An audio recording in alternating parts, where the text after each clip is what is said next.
got your asses whipped by a bunch of goddamn nerds. Nerds! Sports, the infinite frontier.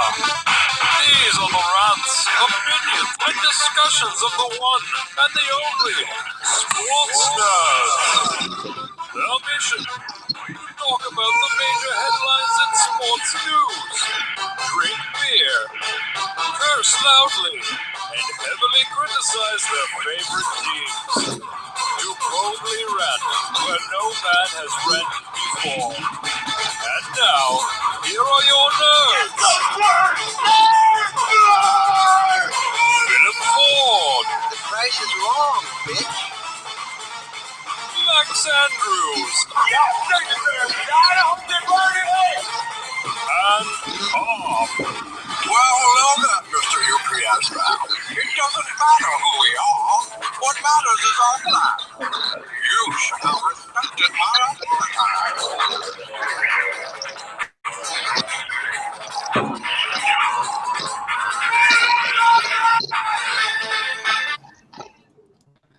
Welcome to Sports Nerds, episode 23. Figured since we got an early morning cast, we got to get ourselves pumped up, a little Mortal Kombat theme behind us. Yeah. Episode 23, we're at the Jordan episode. That's right. Jumpman. There we go. Little throwback. I like it. Well, actually, I guess they still have those shoes, number 23. They're going around. Oh, they're never leaving. That's probably true.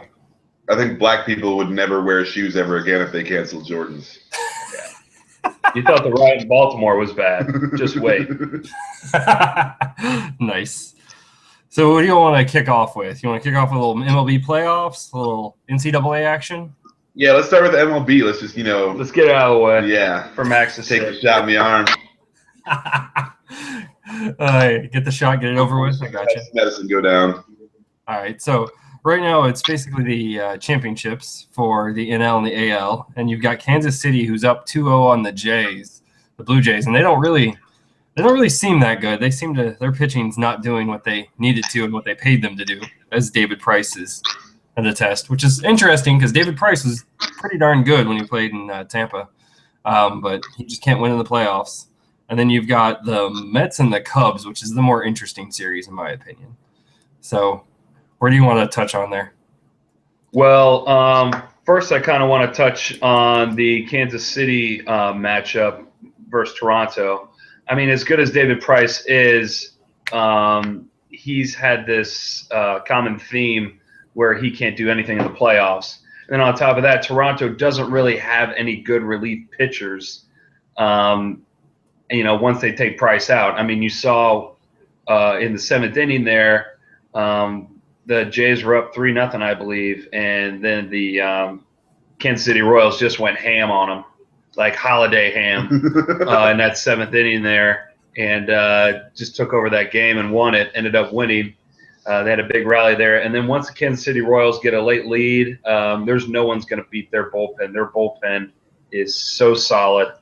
And then you got the Mets versus the Cubs. First thing I want to say, though, when the Mets played the Dodgers, I'm a big Dodgers fan, and I was pretty upset that they started Kershaw game one instead of starting Greinke game one, because Kershaw has all this pressure on him to dominate in the playoffs. And I still think he's kind of mentally fragile a little bit when it comes to that, kind of like how David Price is when it comes to the playoffs. And I feel like if Greinke is that me or? No, I think it was Philip. Okay. So I feel like Greinke's the more mentally tough pitcher.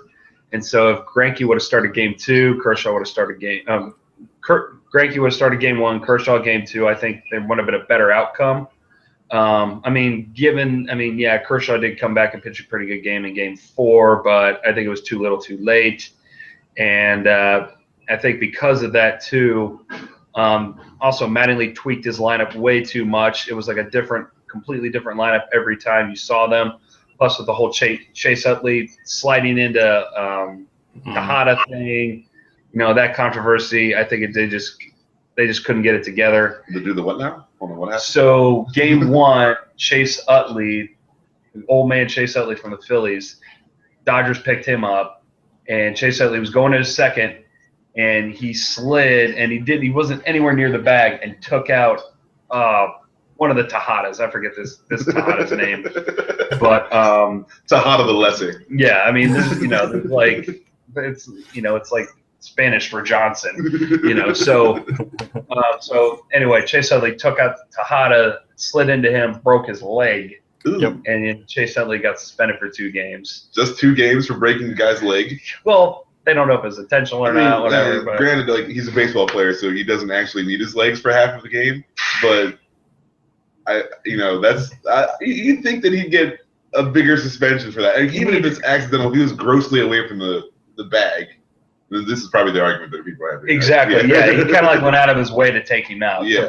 Well, he did it to break up the play, so he couldn't throw to first base to get the other guy out. Yeah. So that's that whole thing. But yeah, I think the Dodgers really dropped the ball. I think the Mets are going to be ripe for the picking. I know they're beating Chicago right now, but I think Chicago's the team of destiny right now. They just got way too many good young bats, and their pitching's pretty damn solid. Don't get me wrong.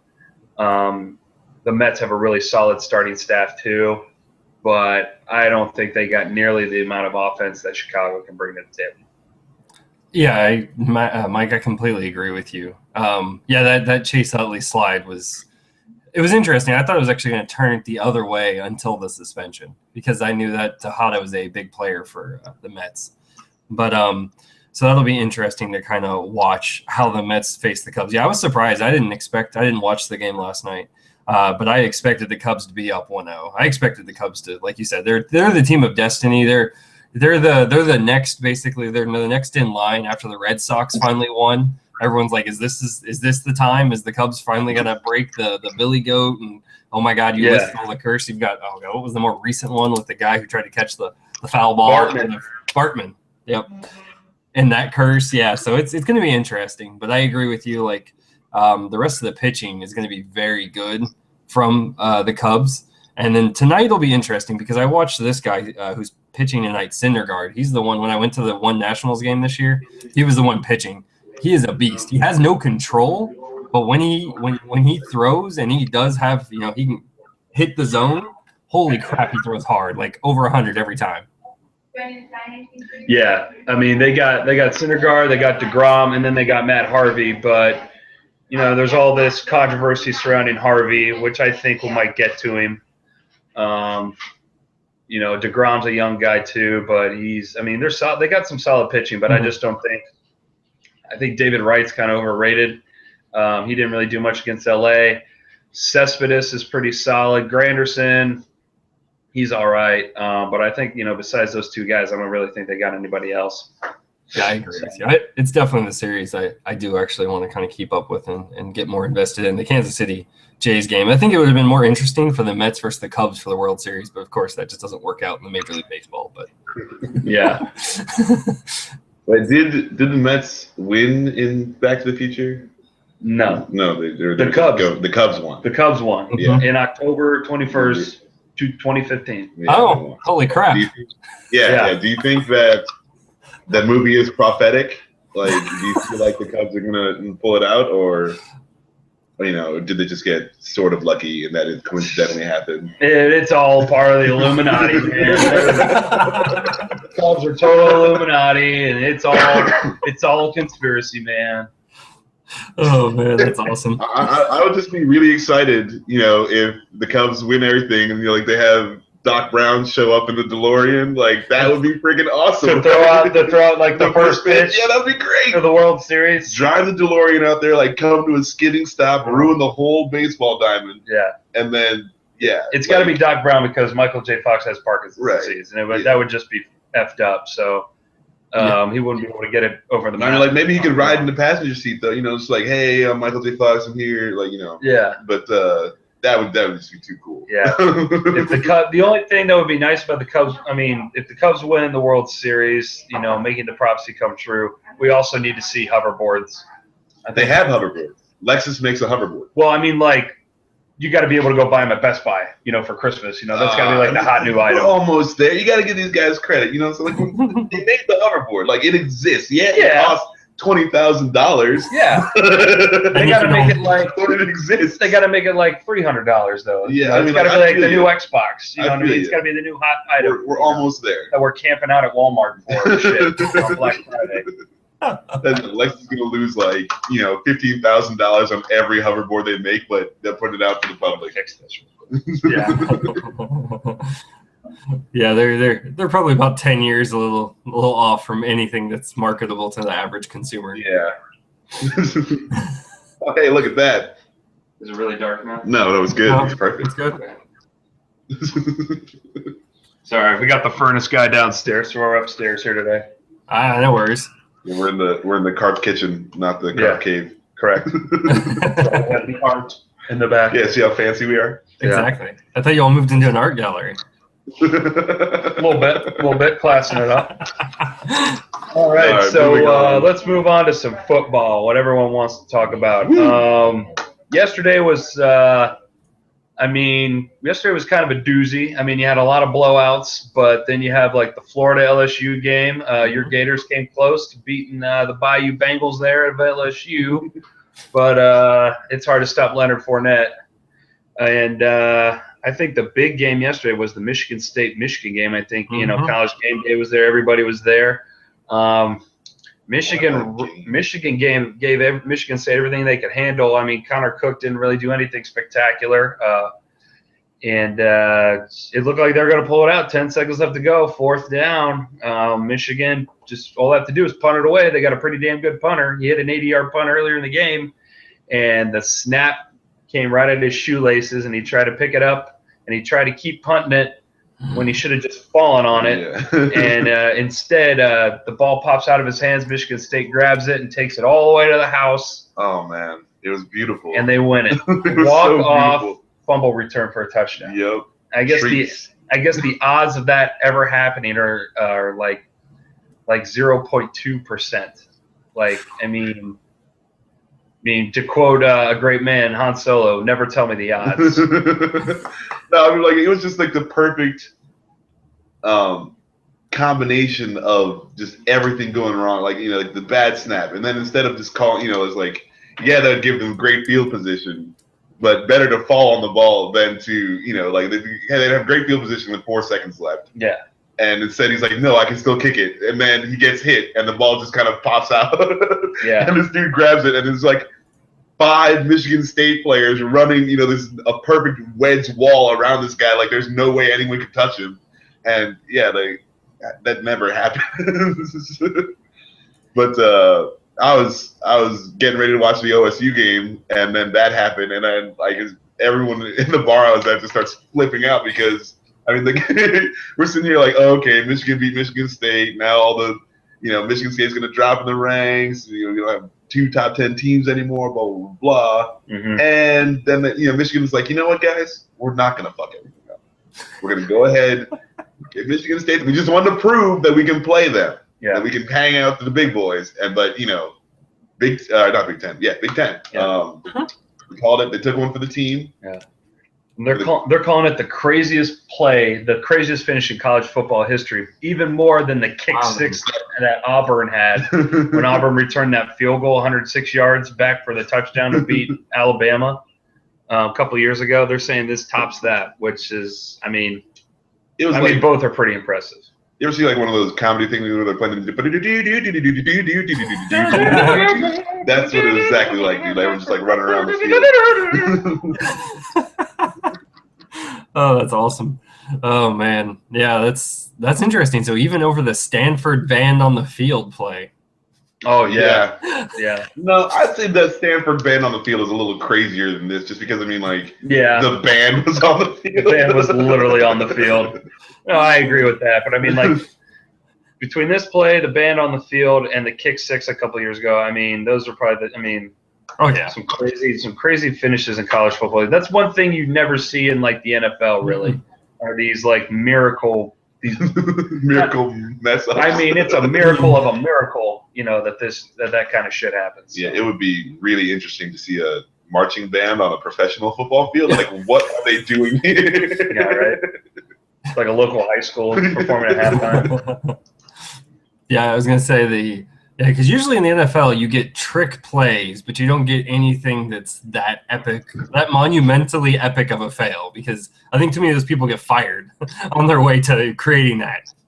Oh yeah, absolutely. I mean, Jim Harbaugh ain't gonna get fired today, but if it's a pro coach, yeah. Yeah. Well, I mean the player, right? If nothing else, they'll just be like, "Screw you! You don't know what to do when the ball hits your shoes. Out." Yeah. I mean, we don't need a guy that can pick the ball. We'll just get a guy that can fall on the ball. Jim Harbaugh has already won the same amount of games that Michigan won last year. Yeah, like he's fine. They win one more game and he's got a better savior. So I mean, yeah.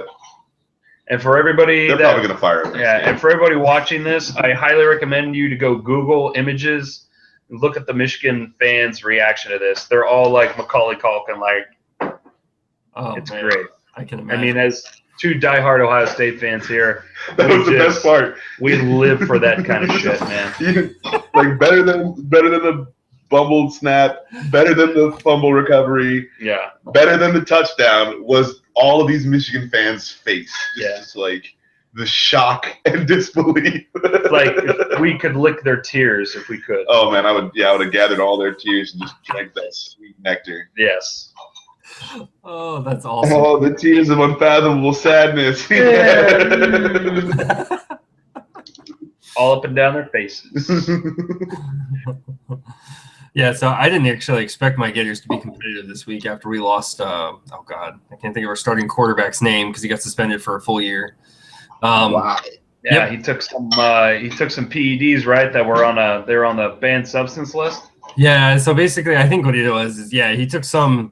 It was probably a normal supplement that any one of us could buy, but it's on the NCAA ban list, and he didn't ask a coach, and you're gone. Stupid. I mean, with these things, it just seems like it should be standard operating procedure. You're like, okay, hey, can I take this? Yeah, you would think so, but not even that hard. Like someone gives you a bottle of pills, you're just like, I wonder if I can take this or not. And then it shouldn't be hard to check. You sure I should do this, man? Like, aren't you in college? Haven't you learned anything? Just say no. Just because they're in college, they don't go to class, though. That's fair true. enough. But I mean, like, you got to college. You didn't get to college because you were smart. You got to college because you throw a football. You managed to be a living, breathing person for this long. You know? Oh man, yeah. So I was surprised when we were staying competitive. I expected LSU to do well, and we actually did okay. So I'm happy with that.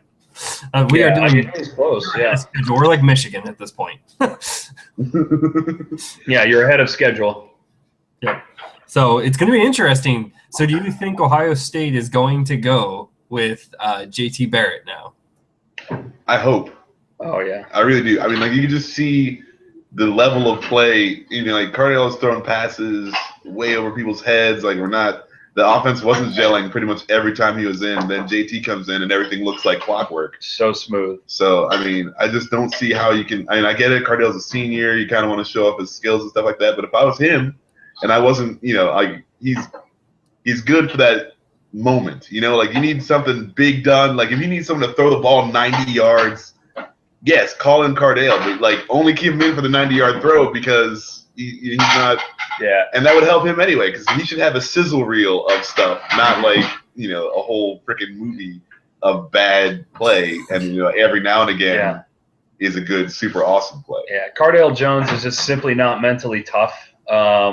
He only performs when he absolutely his back is against the wall, a la the 3 championship games he played in last year. But this year he's like, okay, I'm the starting quarterback. No sweat off my back. And Urban Meyer kept coming out every week saying Cardale's our guy, Cardale's our guy. And I don't think Cardale Jones really took it seriously. And JT Barrett, I think, is really just got sick and tired of riding the pine, man. I mean, JT wants to play, and they found this 2-quarterback system to put JT Barrett in the red zone, which it worked out pretty damn well. They scored 10 touchdowns the last two games in the red zone. But I mean, I was at the game last night, and God, that first half was just so ugly. I mean, they had guys wide open on these inside slant plays, and Cardale Jones is throwing them at their butt cheeks. I mean, it's ridiculous. and he's got all day to throw. And I mean, he even had a pass batted down. The guy is 6'6", and he's getting passes batted down, and it was just ridiculous. And I mean, JT just brings so much more, and he's so much more of a serious person than Cardale Jones is.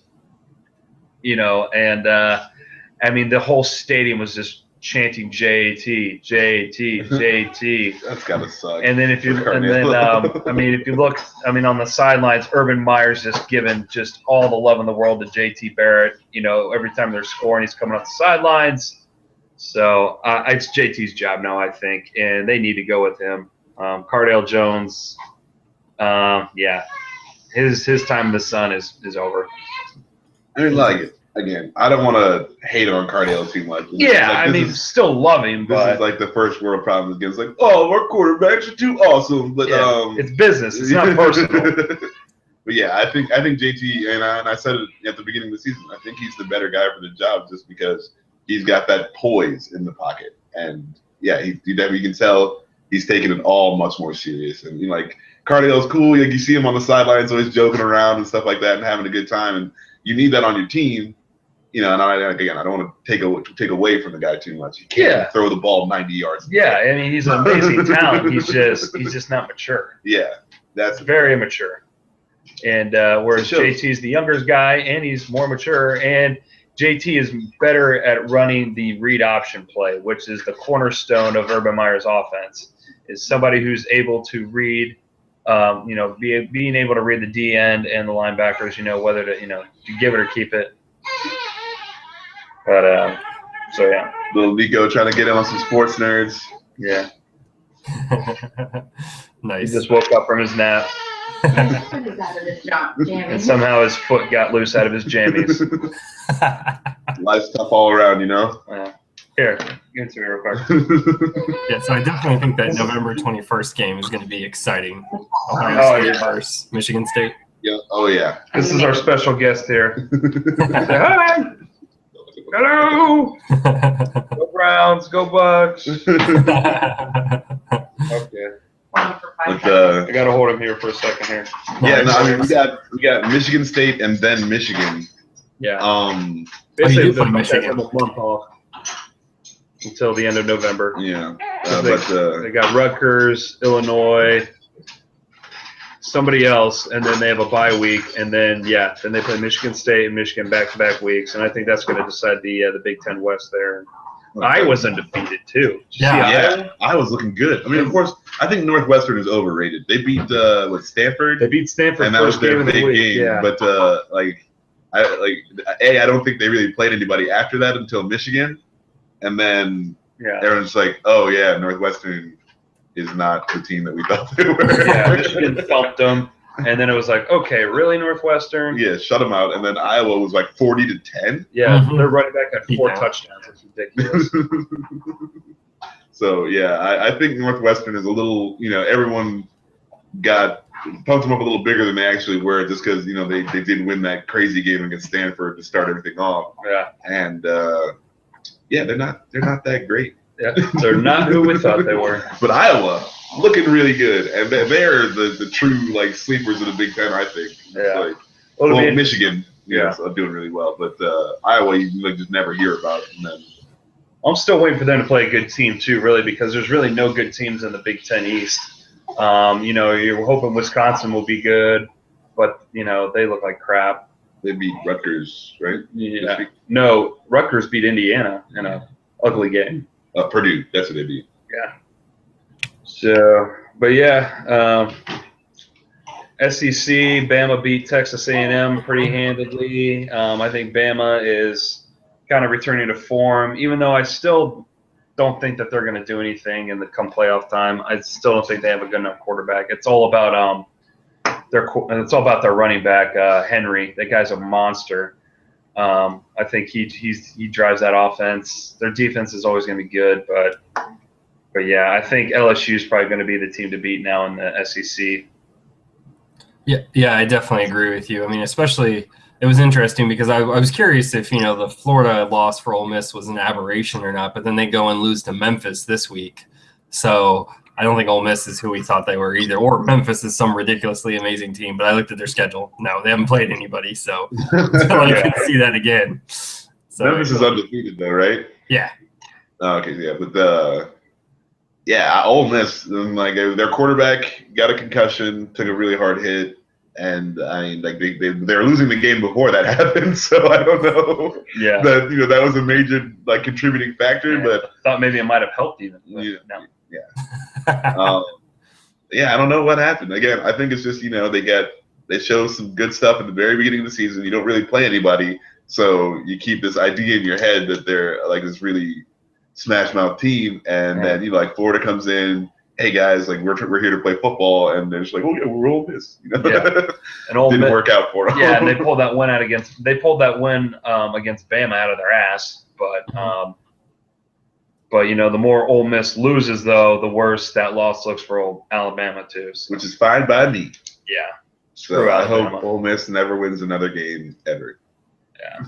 But enough talking about what's happened on the field. Let's talk about what's happened off the field here. You got two big-time coaches, two big-time programs stepping aside, both for different reasons. You got, yeah, I know, right? You got Sarkisian from USC, who has some serious alcohol problems. I didn't know they were that bad. After you hear all these stories about him, and he resigned, and then he took a leave of absence, and then he was officially fired. And then you got Steve Spurrier, who just up and quit. Nobody likes a quitter, Spurrier. Yeah. So, but yeah, from South Carolina, and he's this legendary. They call him the old ball coach. But I mean, he won a national championship like 20 years ago. So I mean, like I don't, and he hasn't done shit since. So I don't know why he's getting all this praise. But, but yeah. Yeah, I mean, so he traditionally, I won't completely defend him. Like, I don't know why he resigned the way he did today. But traditionally, what he's always been good at is creating a program, not necessarily like – it's more like what you do in NCAA football, right? You build your program, your school that's out of the middle of nowhere to something, and then somebody else comes in and kind of takes it over. And that's kind of what he did for Florida. Because Florida, before that, was nothing. We never really won football before Spurrier got there. Yeah. And then he built up Duke, and he brought South Carolina back. But it's interesting. I don't know why he decided to resign. He just basically – it was interesting, all the reporting, because he just said, yeah, well, I'm ready. I'm done. I know it's time to leave. I'm like, really? Why wouldn't you know that before the season? Why would you know that now? Yeah, like you just wait until the end of the season. I mean, they're 2-4, and I don't know if they won yesterday or not. I didn't check, but they were 2-4, and he. Basically, you got 4 losses this early in the season. You're most likely not going to make it to a bowl game.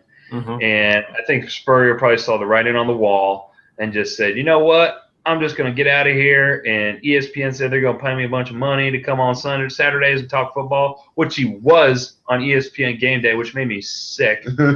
Which just like goes to show you, like, God, I hate ESPN. And they didn't like throw tomatoes and stuff at him and call him. Oh no! And then you got Herb Street and all the rest of the guys are just like bowing down to him, like, oh, the great Steve Spurrier. Oh, why don't you come down? And it's like, yeah, you just gave up on your team in the middle of the season. Like, what about your guys? Like, what is the team supposed to think? It's like, no, I quit. Yeah, what about all the guys you're trying to recruit currently, in high school, and like you're just screwing everybody over. And he was like talking about how like he thought it would be better to do it in the middle of the season as opposed to the end of the season, which I think is stupid. Mm-hmm. And it's like, just write it out, take it like a man, and it's like you're basically sending the message to your players and the people you're trying to recruit that things aren't going your way or things are going rough. You just up and quit. Yeah. So. And also, like, he's got no faith in his team that they can change. They're not going to a bowl game, but you can at least turn your season around.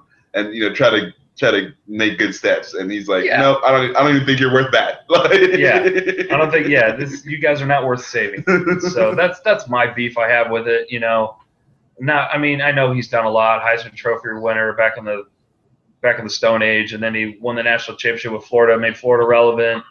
made Duke relevant, and then he kind of brought not USC. Well, I guess they are kind of USC. They are. South Carolina, back to life, but still though, man, it pisses me off. Well, I mean, and then you hear about all the stuff that he does, like he would leave practice early, or he schedules practices around his golf schedule.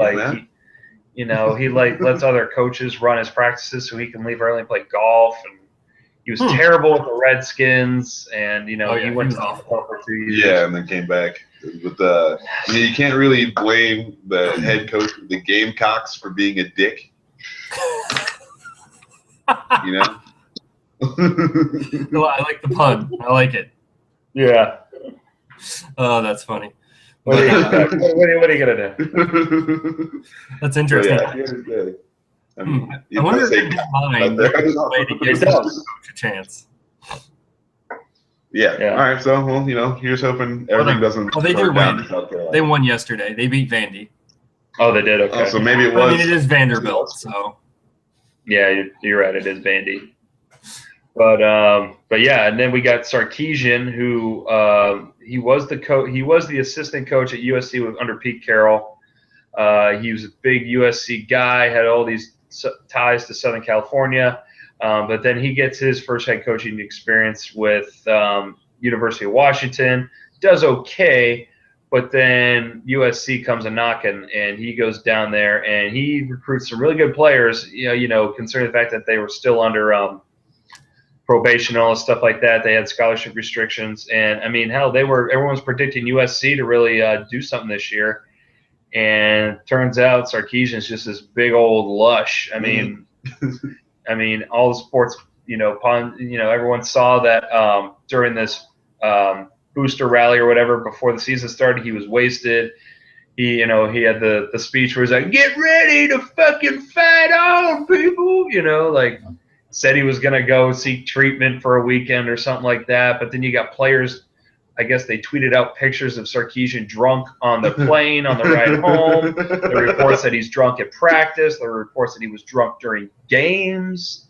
Nice. I mean, that's a serious problem. I guess he kept like an 18-pack of beer in his office every day. That's a serious problem, man. So, I mean, you hope he gets his head right, but it's like, God damn, man. How do you not see this coming? I mean, if you're USC's AD, how do you not do your homework on this guy and just hey man, he's got to deal with the pressure because Pete Carroll fucked USC, and then he's got to deal with the pressure of them still wanting to have that level of that level of team without cheating. So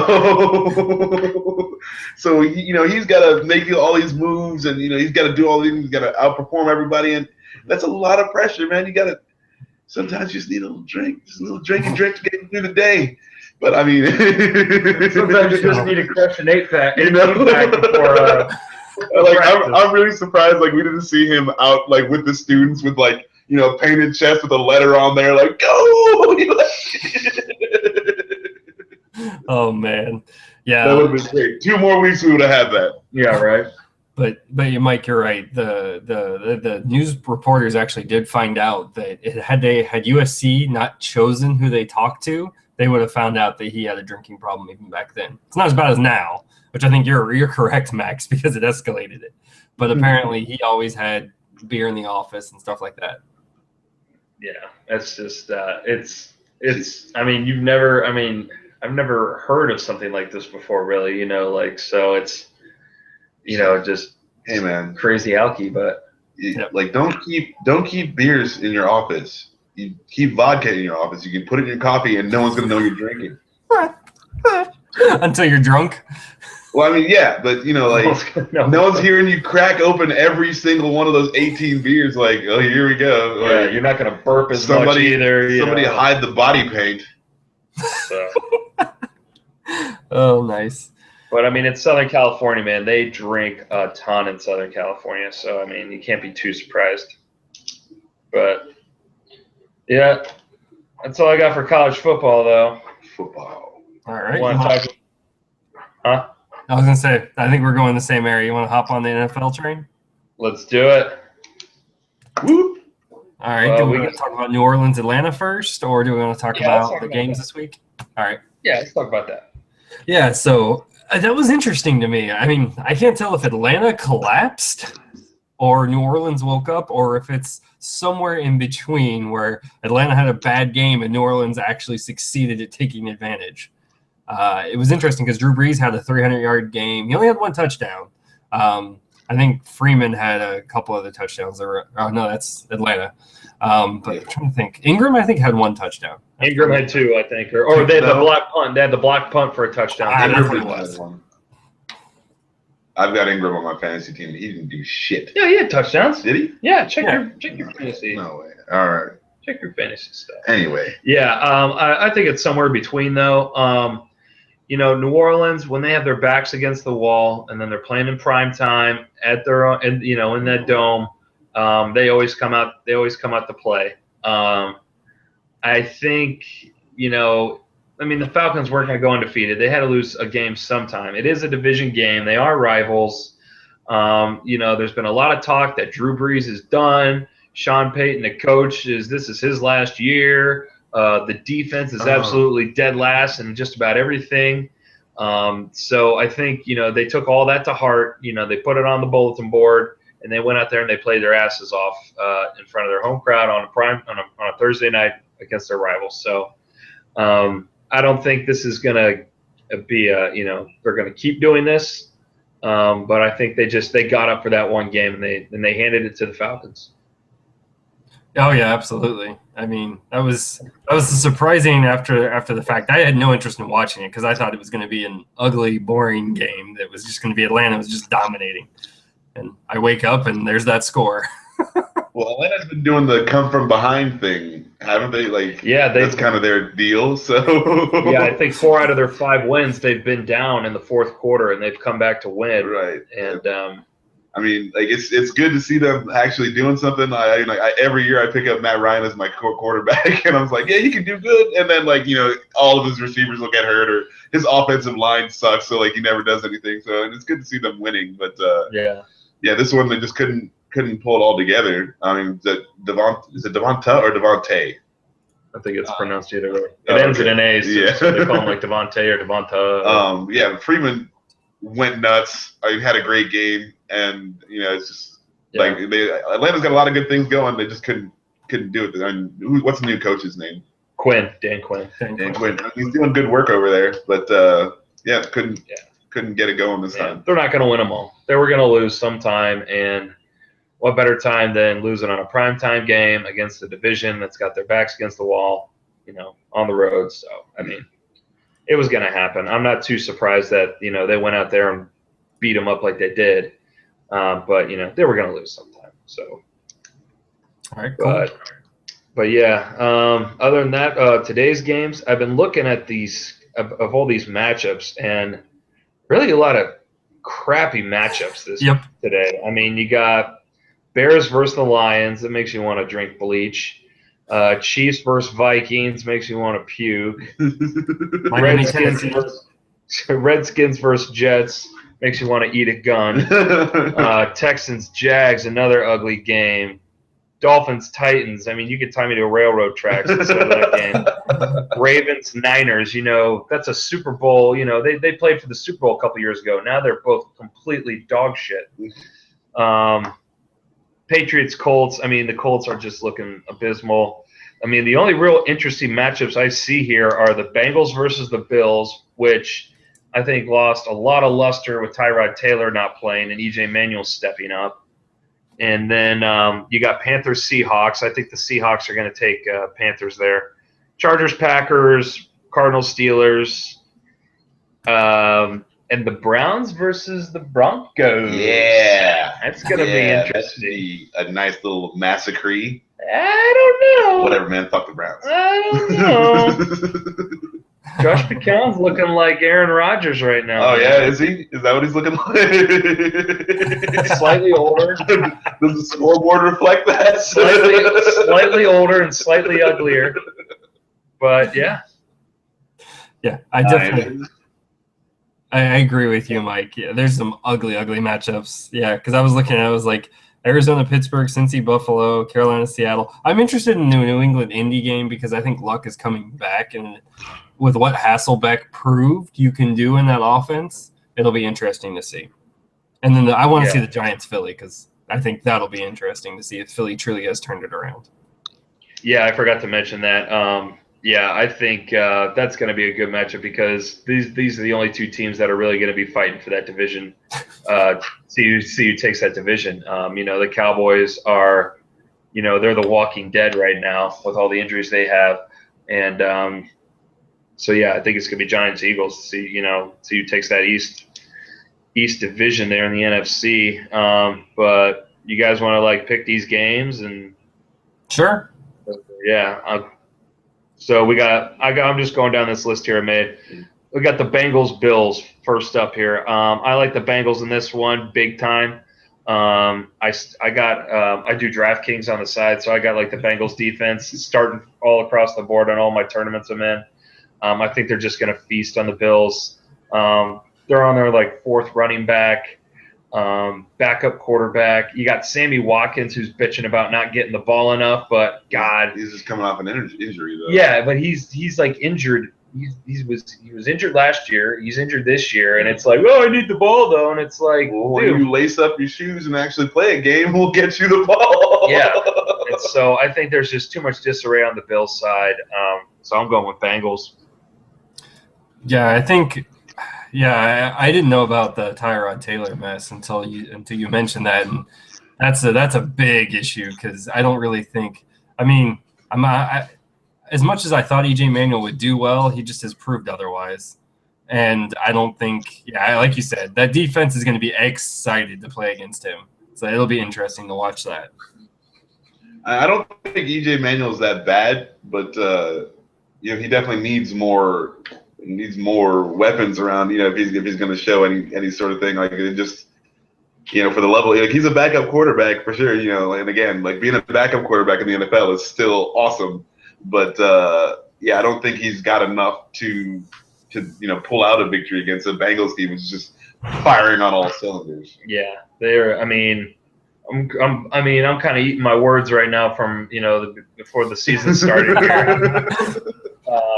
Because I'm the one who picked the Ravens and the Steelers to finish ahead of the Bengals. But Bengals are looking like the real deal. They're looking like the best team in football. But we will see, come playoff time though. But I do like the Bengals. Yeah, I'd say the Bengals probably going to. It'd be an upset, a major upset if the Bills win this one. Yeah. Mm-hmm. Next game we have up, Bears at the Lions. I'm taking the Lions in this one. They haven't won yet, but they got to win sometime, man. And it's at home. I don't even think Matt Stafford's even playing. I'm not sure. I think I can check that real quick. Yeah, I don't know if he's playing or not, but still though, I still going with the Lions at home. They need to win. Bears are terrible. It might be a shootout just because both defenses suck, but I'm liking the Lions. I'm hoping Calvin Johnson gets something going. Yeah, Calvin Johnson hasn't done shit this year. A dump on my other fantasy team. I'm glad I picked you in the third round, asshole. It's good you got him in the third round at least. A lot of people take him in the first or second. No. Yeah, no. I think Stafford still is in it.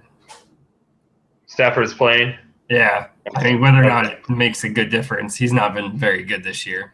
Yeah, I think they're saying he was banged up or something like that. So I thought for maybe a second there he wasn't playing. But yeah, so I'm going with the Lions though at home, as shitty as they've been. Yeah, so I don't know where to go on that one. It's the Bears or the Lions. So I'm gonna go with the Bears simply because Cutler is due to throw 5 touchdowns and 3 interceptions. And unless Detroit can turn those 3 interceptions into touchdowns, I think they win. I really think the Bears win. No, I hear you. All logic would point to the Bears winning, but yeah. No, you could be right. I wouldn't be surprised. I'll take the Lions on this one just because, it's a coin toss anyway. I want Calvin Johnson to score me points in my fantasy league, so I want the Lions to win. There you go. He's honest about it. Honest Max right over here. All right, we got the Vikings against the Chefs, Kansas City Chefs, and I'm gonna go with the Chefs. Even though Jamal Charles is out, I think they got too many weapons on defense. The Chefs do. They got an amazing pass rush with Houston and Tamba Ali. Even though their pass defense sucks, I'd like Jeremy Maclin too. I'd like to see his success continue here. So I'm going to go with the Chiefs over the Vikings. Chiefs on the road. Max? I'm going to take the Vikings just to be contrary. Peterson's healthy, right? Oh, yeah. Yeah. I think this is going to be his breakout game. He's going to have that crazy 500-yard, 7-touchdown game that everyone's been wanting from Adrian Peterson. This one is just kind of like one of those you were talking about earlier. It's like blah game, but I don't know. I say the Vikings win because I think they're due. Yeah. Yeah. So, I honestly, it'll be interesting to see how the Chiefs recover, and for that reason, I'm not sure that I trust Alex Smith enough. If it's in his hands, if they can run the ball, I think the Chiefs win. But I think the Vikings will be keyed in on that and say, all right, we're going to try and make Alex Smith beat us.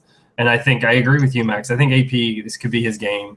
And then I would say Bridgewater is slightly better than Alex Smith as far as talent. I think as far as consistency, Alex Smith is better. So we'll see. Yeah. So we got 2 back-to-back big game predictions here. Cutler going to go ham on the Lions, and AP's going to go ham on the Chefs. Yeah. Oh, yeah. This is it. This is the week. All right. Next up, we got the Redskins versus the Jets. I'm going with the Jets all the way, man. I think Mr. Ryan Fitzpatrick not only has the best beard in football, but he's also probably the smartest guy in all of football, being from Harvard. He's got Decker back. So you got Decker, Marshall. Devin Smith is getting a little playing time on OSU. Yeah. And he's got Chris Ivory, who's been a monster this year. And the Redskins, they're just a dumpster fire, man. I can't get behind the Redskins for anything. So going with the Jets. Yeah, you're going with the Jets. The Redskins or the Jets? God, I need a coin so I can just flip it and just go with whatever side comes up. Because they both. How would you decide whose heads? Yeah, exactly. That's what I got to figure out. I just go with the Redskins, right? They've already got on their helmet, so that makes it easier. But I think I'm going to go with again. I'm going to pull on Max here, be contrarian. I'm going to go with the Redskins, even though I don't believe in them, because I really think that Jets defense is much better than anything the Redskins has going for it. But I don't trust the Jets. I trusted the Jets 2 weeks ago, and then they just have not done anything that has made any sense since then. Because I believe they were mediocre when they won. Yeah, because they beat the Dolphins, but barely, and that is the Dolphins. And I expected them to demolish the Dolphins. And then the Eagles, they lost, which surprised me as well. So I think they're going to be a downward slide. I honestly think they should have they beat the Colts. And then, I'm sorry, I didn't realize they beat your Browns, man. They blew us out first week of the season. Yeah. Terrible. Get the hell out of here. Get the hell out of here. But yeah, I agree with you though on the 1 point, Phil, that the Redskins have been proven to kind of pull some cheap wins out of their ass. So I wouldn't be surprised if they do beat the Jets today. But I think the Jets are going to win it. I think they got the more rounded team, and like once they get, if they're gelling, then they're going to play better than the Redskins. I don't see a lot from the Redskins that would make me. They're just kind of like, yeah, they could win, or they'll probably lose. It's like it's never. Yes, the Redskins are definitely coming out fired up for the. You don't get that feeling. It's another coin toss game. So I'll take the Jets. Why not? Another game that's probably. God, these are all coin tosses. The Panthers are in Seattle today. Panthers are undefeated. They have absolutely no weapons at wide receiver unless your name is Ted Ginn Jr. Oh yeah. Which is I got him on my fantasy team. He's doing okay. He's a good bench player. And they're going into Seattle. Seattle they're 2-3? Yeah. Yep. Yeah. So, I mean, they blew a 17-point lead against the Bengals last week. But Seattle at home, God, it's damn near impossible for someone to beat them at home. So I'm going with Seattle. I think they're going to right the ship. I mean, given that Panthers have a really good defense and Seattle can't protect Russell Wilson, I still think that just that home crowd environment. They got the Legion of Boom, man. I think they're going to take what they gave up a 17-point deficit to the Bengals. And I think they're going to take that to heart this week. I just think they're going to right the ship against the Panthers. And Panthers, another undefeated team, I think they're due for a loss. So I think this is where it comes. Yeah, it's always hard to play. Like Seattle at home is just one of those things where the stadium and the atmosphere can win the game for you. It seems like. So it's hard for anybody to go in there and play. I like Carolina in this just because, like, again, Seattle hasn't really been getting their shit together this whole time. And, like, how do you go from playing in the Super Bowl to fucking losing 3 games? It's like – yeah, this early, playing this bad. Right. And so I think Carolina's got a little more – I want to say consistency, they're a little more confidence. You're right. They are missing at the receiver position. So, I mean, like, it's – yeah, Benjamin's out. Yeah, so I mean, it could go Seattle, but I think that Carolina's going to do it. I'll take Scam Newton. All right. Interesting. I thought we were going to be unanimous on this because I'm going Seattle. Because they haven't lost at home, and when all their losses have been on the road, so I suspect that will keep happening because I really think they regain their confidence at home. And honestly, I think the only reason why the Panthers have won is because of Cam Newton. And if you try and shut down that run, as long as they can play contain on Cam, I think they're going to be all right. Let's see a wide receiver get open for you. If you succeed, you win. Exactly. And like I said, their 2 wide receiving threats are Ted Ginn and Greg Olsen, the tight end. But I mean, you put Cam Chancellor and Greg Olsen, that they cross each other out, and then you got Kerry Williams and Richard Sherman, 2 monster cornerbacks, guarding Funchess and Ginn, and I just don't see it happening. Funchess. Oh yeah, he's a Michigan man. Yeah, he's like everyone's saying his name at the beginning of the season, and I picked him up on 2 fantasy leagues, and I'm sorry I did that. Yeah, he's terrible. Well, speaking of the home field advantage, you got the Chargers at the Packers. Up until last week, Aaron Rodgers has been immaculate for a couple of years now playing in Green Bay. He finally threw an interception last week in Green Bay. He hasn't done that in a couple of years. You got the Chargers. They lost that heartbreaker Monday night against the Steelers. I think that'll motivate them to come out and play well. But, I mean, Melvin Gordon hasn't been what everyone thought he was going to be. He's had a couple fumble issues. Danny Woodhead's looking like the better running back right now at times. Oh man, I don't know why I like Danny Woodhead so much. Like he's like scrappy. Yeah, he's like rooting for Rocky.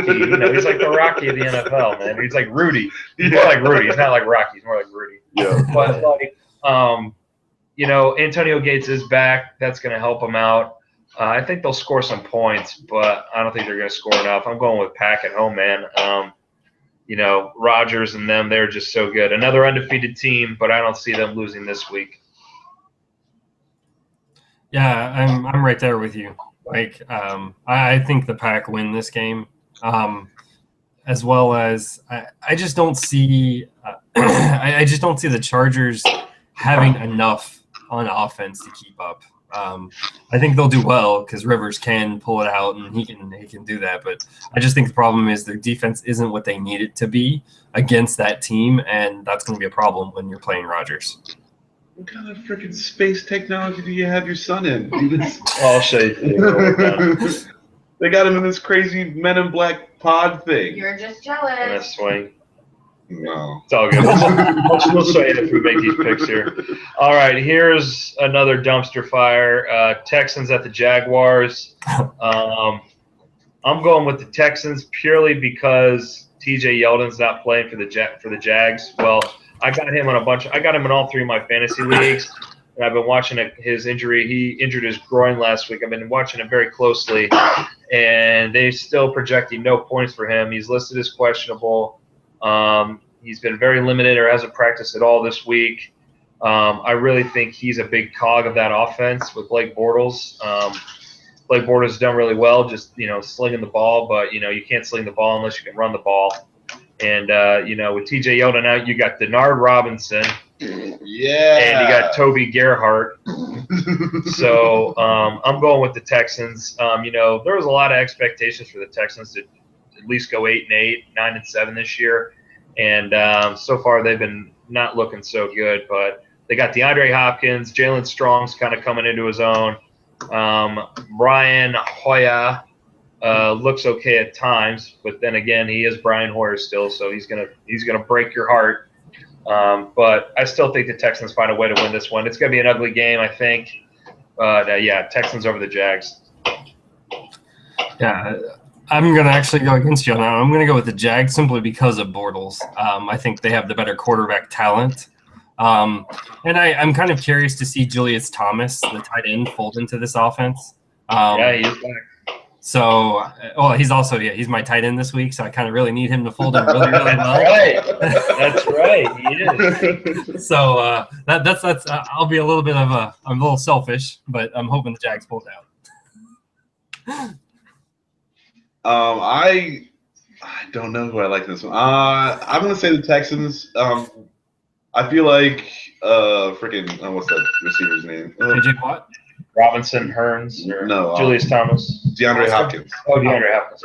Okay. He's been just blowing it up, and like he's a whole animal unto himself. So it's like I feel like they don't really. You can just get someone to get him the ball. It's not like you don't need a whole bunch of quarterback talent. Like I hear you. But Blake Bortles also, he sprained his shoulder last week, so I'm like he's playing through it. He's going to play, but that might take him down a notch or two. I mean, again, the tight end's back, so the throws don't have to be as far. You can get Julius Thomas making great plays, with 3 and 4 yard passes, and then have him go do what he does. But so I mean, like it'll be interesting. I think in a game between you want a game between crappy teams because it'll be competitive. Yeah. So I think it should be an interesting game to say the least. I like the Texans on this. Yeah.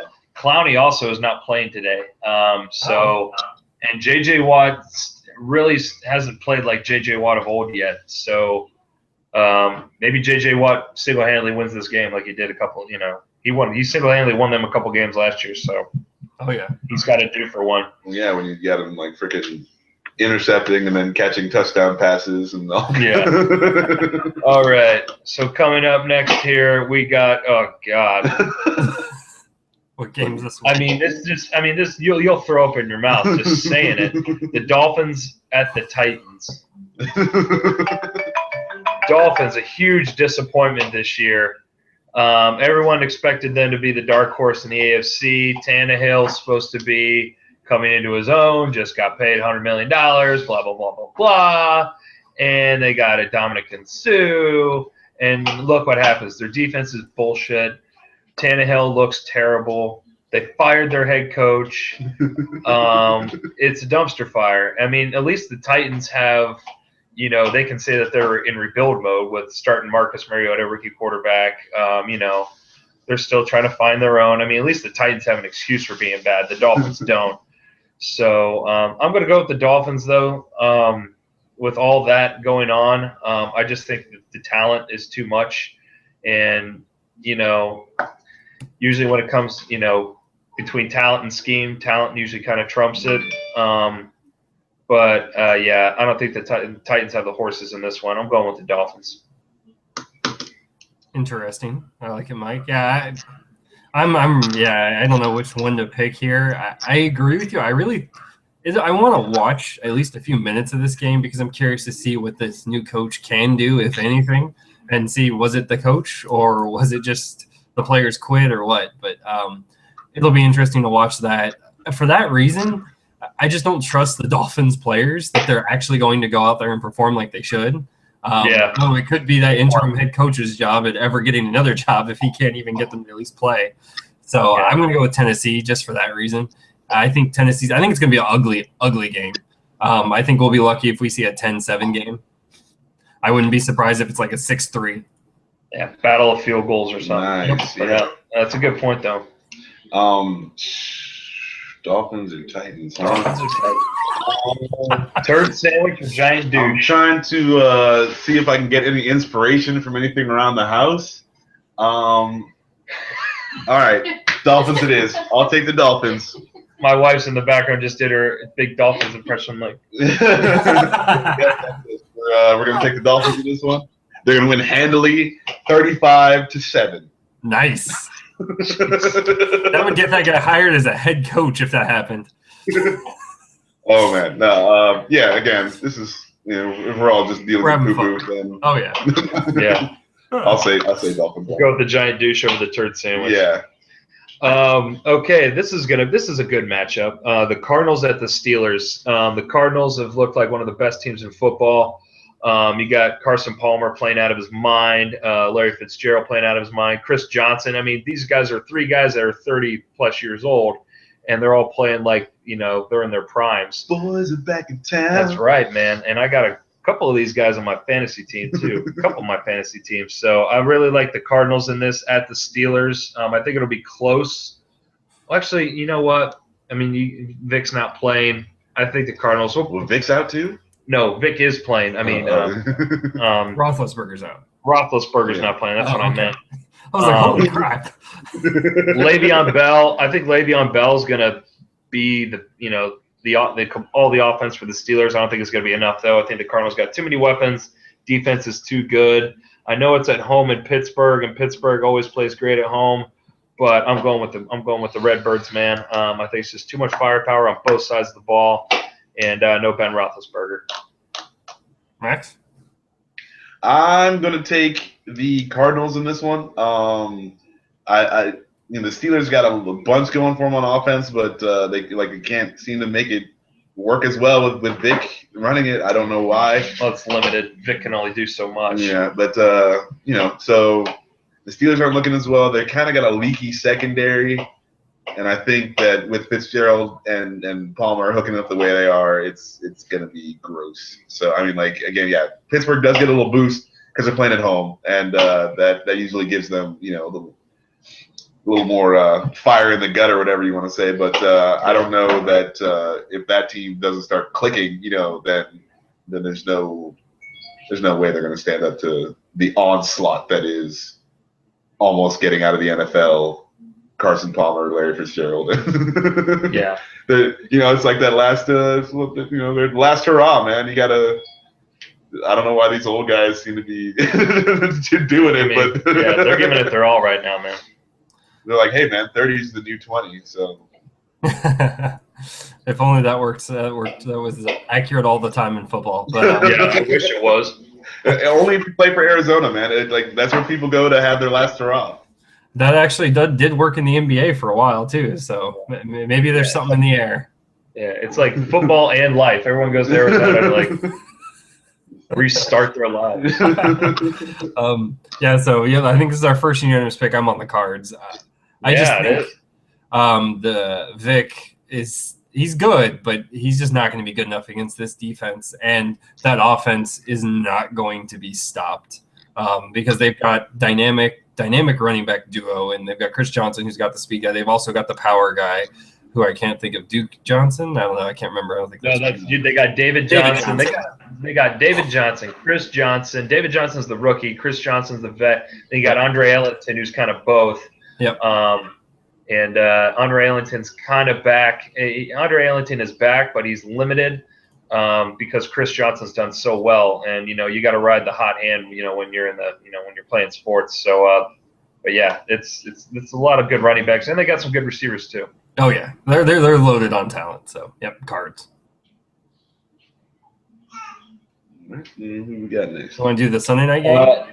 Next one we got Ravens at 49ers. Sorry about that. This is another turd bowl of a game. The Ravens 1-4. 49ers, I believe, are also 1-4. Both huge disappointments. Well, 49ers, you can kind of see why. I mean, they basically had to rebuild their entire defense. Everyone either quit or retired or got traded or In rehab. or is in rehab and now plays for Oakland. And then you got the Ravens. Elam, their big-time safety's gone. Suggs is gone. And Steve Smith on the other side of the ball is banged up. Yeah, of course that's banged up too. With all that in mind, I think I'm still going with the Ravens on the road. I know this is I know I'm kind of calling my shot here with that, but Flacco is a really good quarterback. I hate saying that, but he's a good quarterback.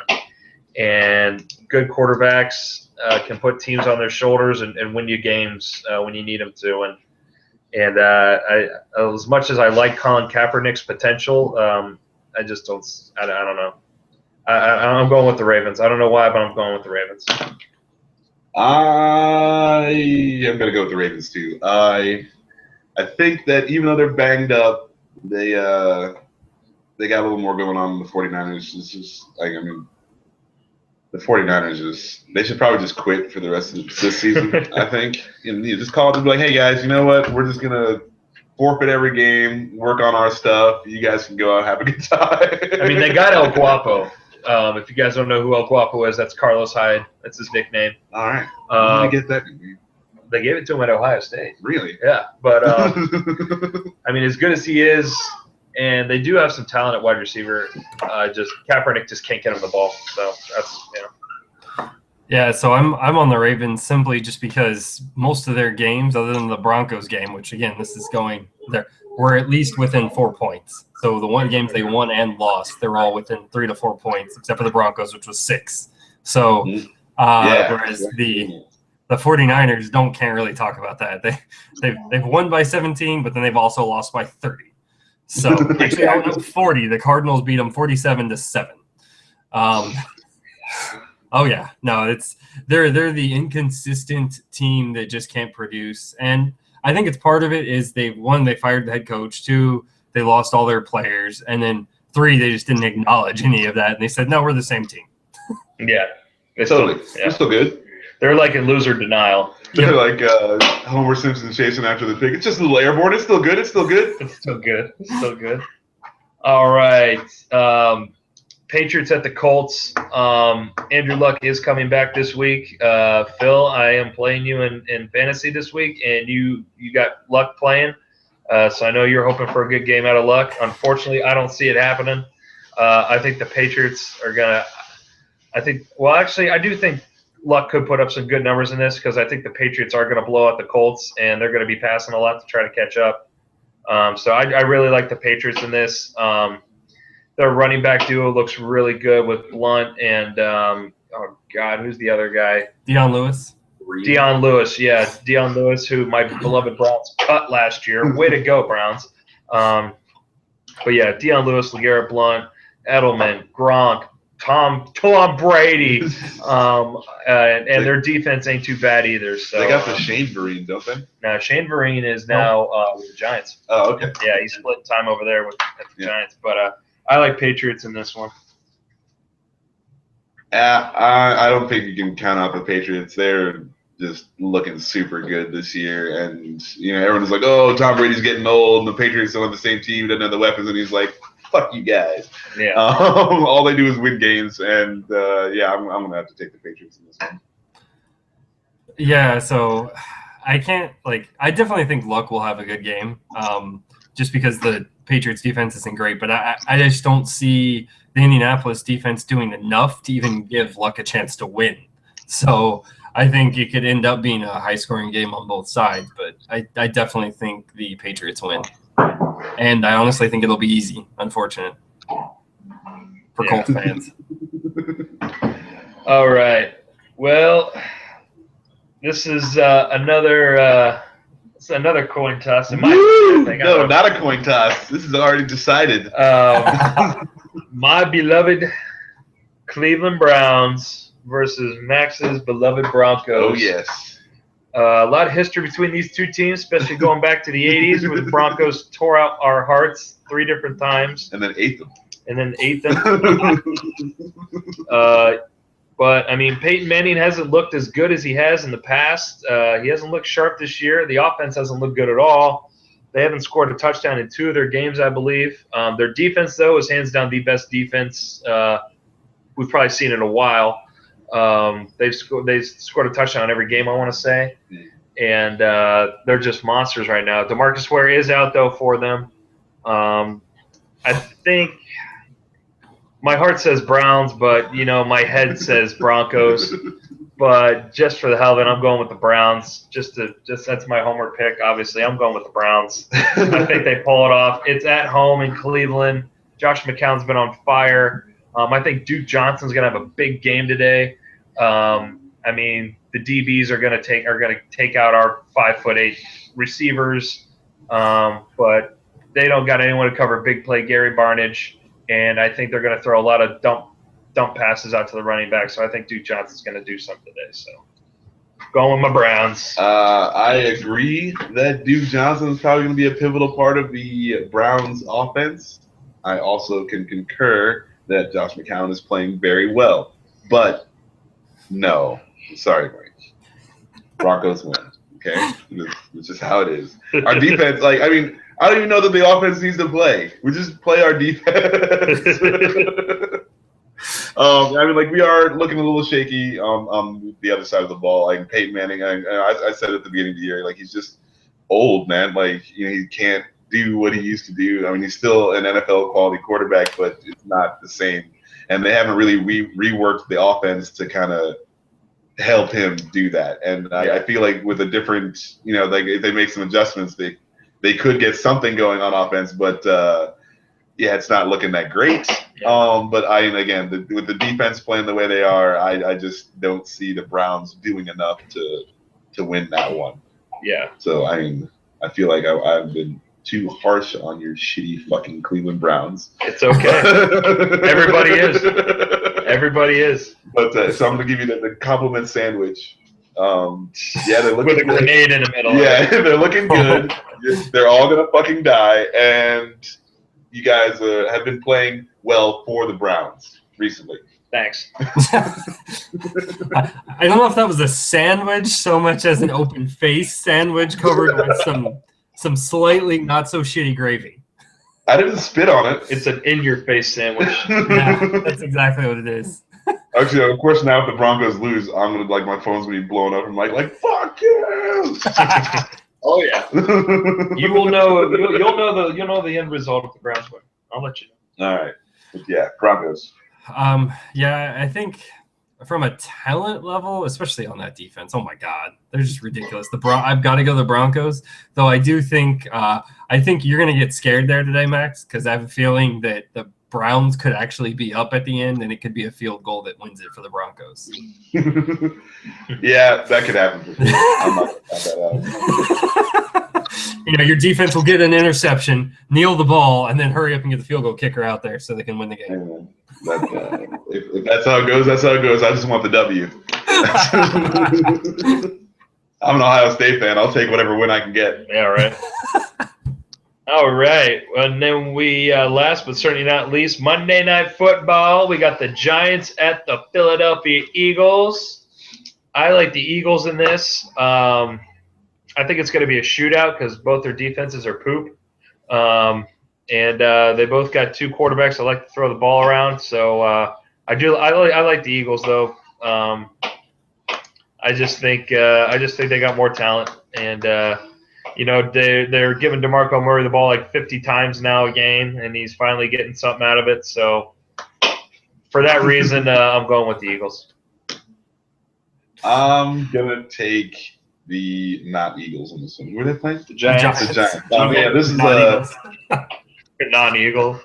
This is a good game for the division. It's going to be really interesting to see because these are really like the only 2 teams left in their division. So I like the Giants in this one.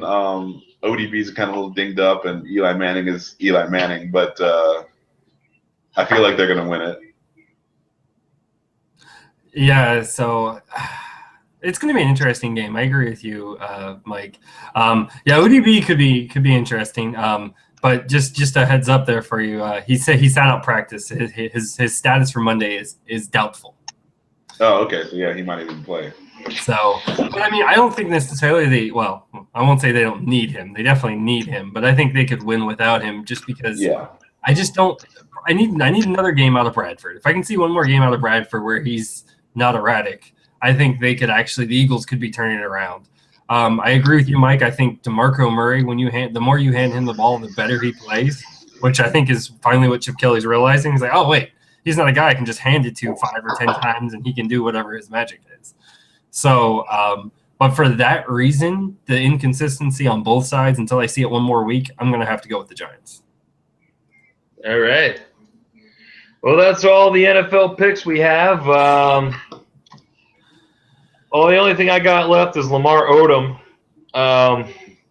You guys have been living under a rock. Lamar Odom was found in a brothel unconscious, overdosed on all kinds of narcotics and dick drugs and alcohol and Pepto-Bismol and probably whatever Advil and Percocet and kids chewable Flintstone vitamins.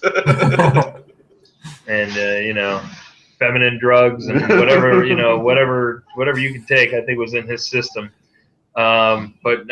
So it just goes to show you, though, this is what happens when you marry a Kardashian. So Kanye West, be careful, man. Get out while you still can. As crazy and as stupid as I think you are, man, just watch yourself. Take care of yourself. Because just look at Lamar Odom. Yeah. That's all I got. Yeah, man. Hookers and drugs. That's a sports nerd staple. Lamar Odom just helping keep us going here. We didn't have anything to talk about for a few weeks there because nobody was getting in trouble with hookers and drugs.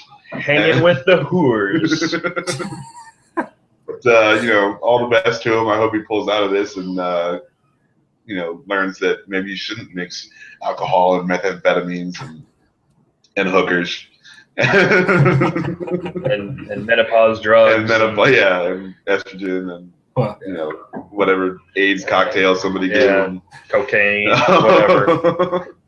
But best of luck to him, I guess. Best wishes. I hope he gets better soon.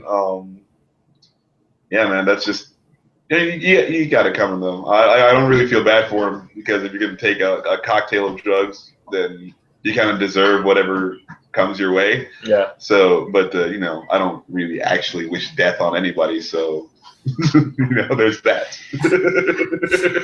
That's very kind of you, Max. I guess. Way to pull it all together. Yeah, I don't really care either way. He had it coming, but he fucking deserves it. But I hope he doesn't die. Yeah, that's the thing. He deserves it. But, he did it to himself.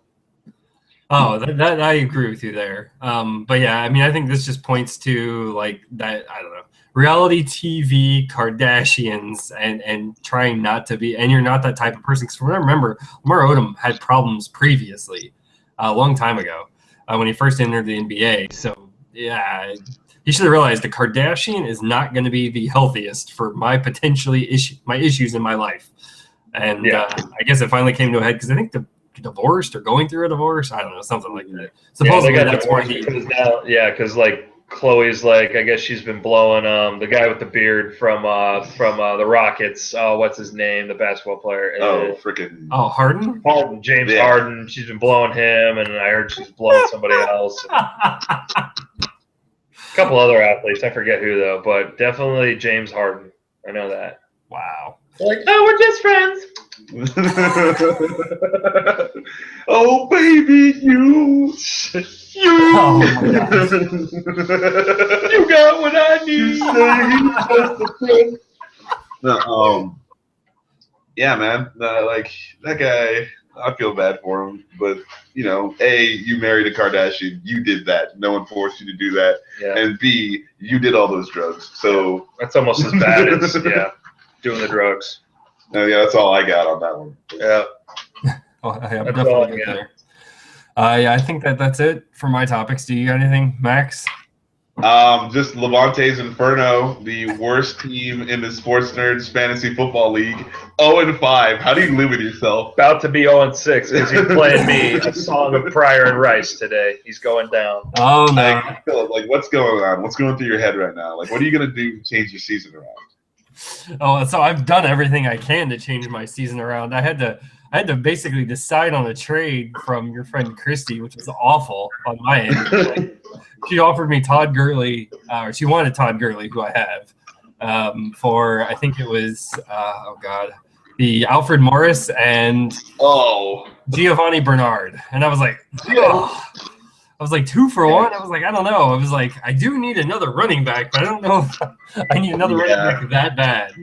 Yeah, no. And usually when it's like a 2 for 1 or a 3 for 2, you got to add up. You got to look at the points that they're averaging and see if the points are there. It's all about the numbers when it comes to an uneven. It was trade equal. like that. It was equal. It was like 16. It was like a 16-15. So Okay. I would have outperformed, but then I would have had to release somebody else, and then that's like, okay. I'll trade you Colston from New Orleans, who didn't do anything, and Vincent Jackson for Todd Gurley. What do you say? No. Nice. Actually, you can have pretty much my whole bench for Todd Gurley. What do you say? I'm pretty sure Mike would veto that. I wouldn't be opposed to it. I'll allow it. I mean, usually, and then in how our league works too, like if you get a certain amount of people to veto the trade, it won't go through. So yeah, it's out of my hands. But yeah, maybe you should fire the coach, or maybe just quit like Spurrier. Yeah, man. Levante's Inferno, that coach. Just go play golf and go comment on ESPN. Actually, you should pick up all the college head coaches' problems. So quit your team, start drinking. Yeah. Oh man. End up in a brothel in Las Vegas, all strung out on 18 different drugs. Yeah. We'll see. I gotta it's 8 more games. I just gotta go 8-0 now. I got it. I'm starting on Mike. Hey, you wish. That's the attitude. That's the not Spurrier attitude to take. Hey, there's always the losers bracket in the playoffs. So get your team right. Get your team right for that. So. Oh man, no, it's been brutal. That's for sure. Yeah, that's all I got. All right. God. So thank you all for joining us. Definitely check us out at 3geeks.ninja, as well as check out our iTunes podcast. Please rate and review there. It definitely helps us. We're moving up in the rankings, and as well comment and like on our YouTube video if there's anything you want us to talk about or any insults you want to throw our way. We'll gladly take them and have fun with them. Bring them on. Feel free to hate on me. Exactly. And if there's you all want to join in on us, just let us know and we'll see if we can work it out. Thank you all for joining us, and it's Max and Mike and Phil. Have a good night.